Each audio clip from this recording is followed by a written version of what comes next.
I always knew my mother was different from other moms. She was shy and intimidated at social gatherings. Even though she encouraged me to have friends, she rarely spent time with any of her own. When she found out we were playing spin the bottle at boy-girl parties, she forbade me to play or I would be grounded for a month. I sat to the side, watching my friends. I was meant to avoid boys at all costs. My father was the center of her existence. Her days were spent getting ready for him to come home from work. She stripped and made the bed, changing the sheets daily. Even if it was freezing outside, she opened the windows to air out the house and release the smell of my father's cigarettes from the night before. She turned on the potpourri pot and let the aroma of cinnamon and orange flow through the rooms. Her final touch was to vacuum perfect lines in the carpet to show her work. Once the definition was in place, I was told not to walk in the room. She had no family except for her sister and 3 brothers. Hints of her past lived in framed black and white family photos. It took decades for me to understand their significance.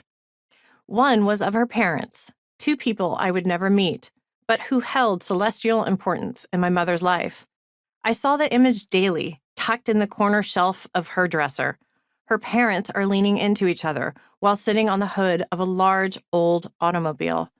When I was a young girl, they reminded me of ghosts. "It's the only picture I have of them together," she would say to me throughout my childhood. Both her parents had died, separately, by the time my mother was 10 years old. Another picture was of a beautiful brick building surrounded by maple trees. On the bottom, printed in white, it read, Rorman Cottage, Baptist Orphanage, Philadelphia, PA.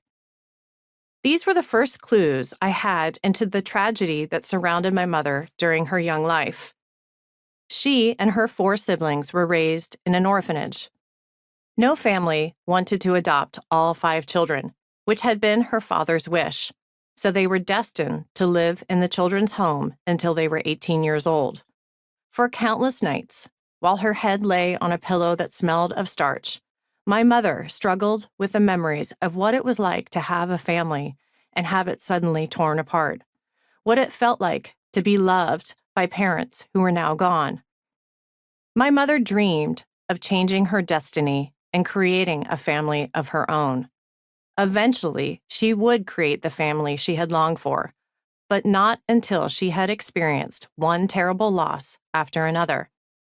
There begins my journey with the enigma that is my mother, a woman who still bleeds from the wounds of the little girl who lost so much, a woman in search of a conventional life, even though she had tasted it only for brief moments in her childhood.